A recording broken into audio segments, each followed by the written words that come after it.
Assalamualaikum warahmatullahi wabarakatuh.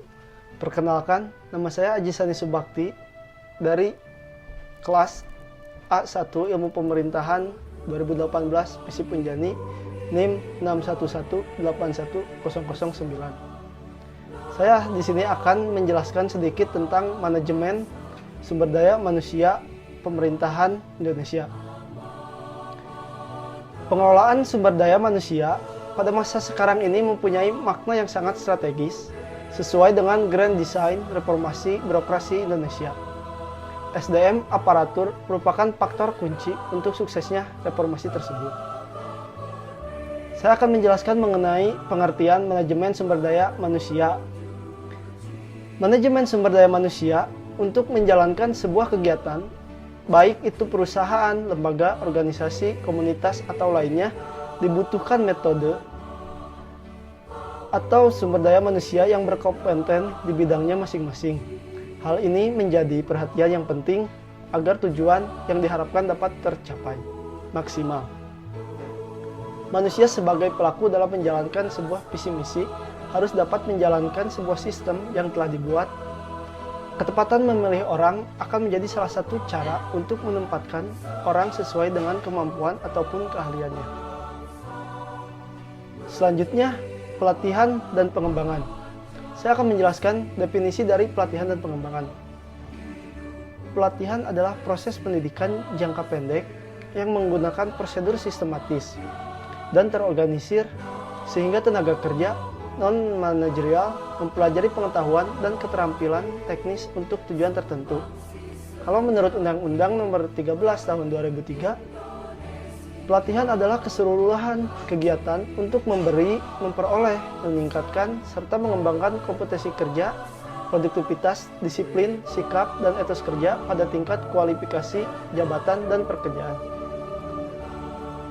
Pelatihan adalah pengajaran atau pemberian pengalaman kepada seseorang untuk mengembangkan tingkah laku, jenjang kualifikasi jabatan, dan pekerjaan. Pelatihan adalah pengajaran atau pemberian pengalaman kepada seseorang untuk mengembangkan tingkah laku, pengetahuan, skill, dan sikap agar mencapai sesuatu yang diinginkan.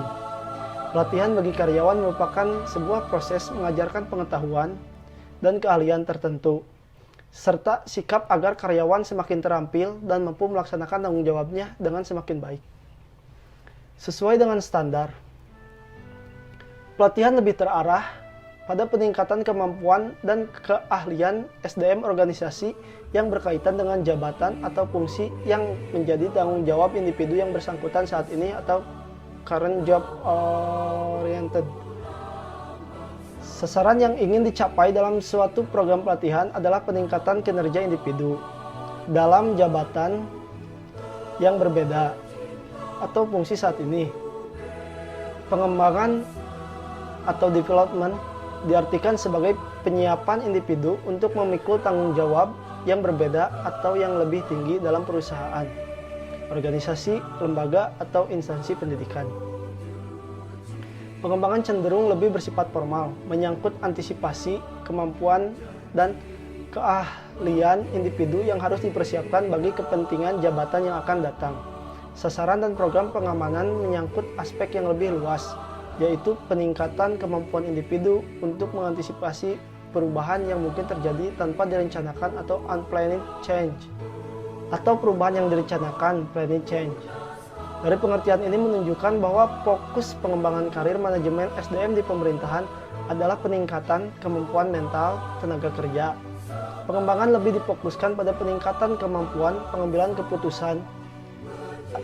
Selanjutnya, Mario Tua menambahkan pelatihan dan pengembangan merupakan dua konsep yang sama, yaitu untuk meningkatkan pengetahuan, keterampilan, dan kemampuan. Tetapi dilihat dari tujuannya, umumnya kedua konsep tersebut dapat dibedakan.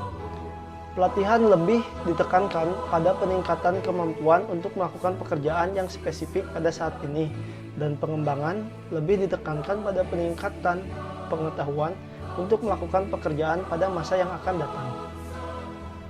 Selanjutnya saya akan menjelaskan tujuan dan manfaat pelatihan dan pengembangan.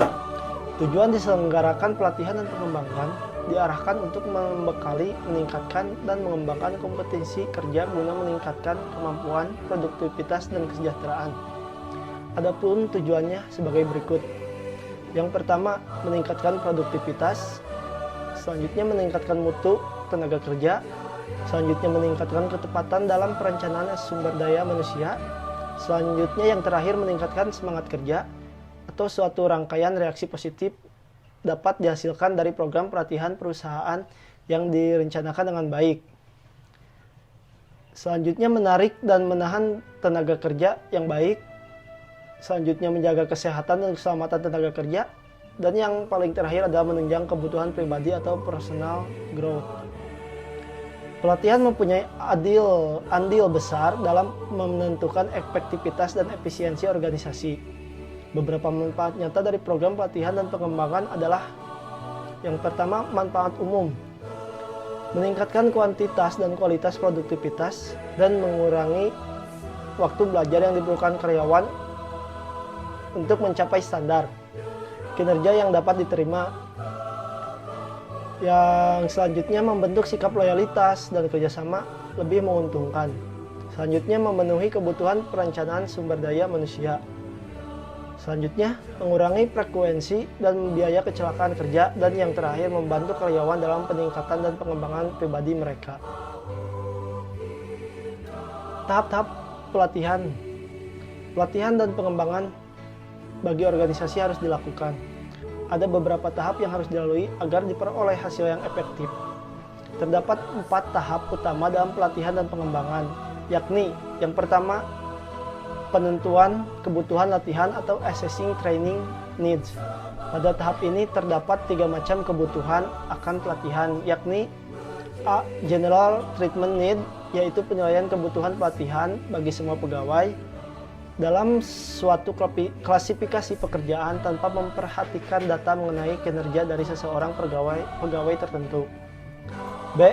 Observable performance discrepancies, yaitu jenis penilaian kebutuhan pelatihan yang didasarkan pada hasil pengamatan terhadap berbagai permasalahan, wawancara, daftar pertanyaan, dan evaluasi penilaian kinerja, dan dengan cara meminta para pekerja untuk mengawasi sendiri hasil kerjanya sendiri. Yang C. Future Human Resource Need. Jenis keperluan pelatihan ini tidak berkaitan dengan ketidaksesuaian kinerja, tetapi berkaitan dengan keperluan SDM untuk waktu yang akan datang. Selanjutnya, yang kedua, mendesain program pelatihan, design a training program. Terdapat 2 jenis sasaran pelatihan, yakni Knowledge Centered Objectives, biasanya berkaitan dengan pertambahan pengetahuan atau perubahan sikap. Yang B. Performance Centered Objectives, menyangkut syarat-syarat khusus yang berkisar pada metode atau teknik, syarat-syarat penilaian, perhitungan, perbaikan, dan sebagainya.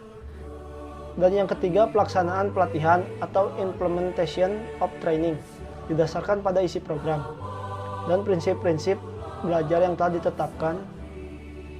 Program-program pelatihan yang ada diharapkan dapat merubah kemampuan, keahlian, dan sikap karyawan sesuai dengan keinginan organisasi. Dan yang terakhir, yang keempat, tahapan yang terakhir adalah evaluasi, di mana tahap terakhir ini program pelatihan yang dapat dilaksanakan dievaluasi untuk mengetahui sampai sejauh mana tujuan telah dicapai.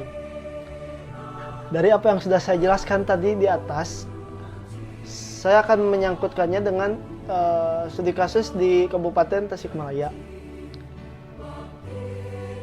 Pengembangan sumber daya manusia, khususnya pegawai pemerintahan di Kabupaten Tasikmalaya, harus mendapatkan pengembangan dan pelatihan sumber daya manusia, dikarenakan sumber daya manusia khususnya di pemerintahan Tasikmalaya tidak siap dalam menghadapi revolusi industri 4.0, karena masih saja banyak aparatur sipil negara khususnya di pemerintahan Kabupaten Tasikmalaya yang belum melek teknologi dan tidak sesuai dengan klasifikasi pekerjaannya.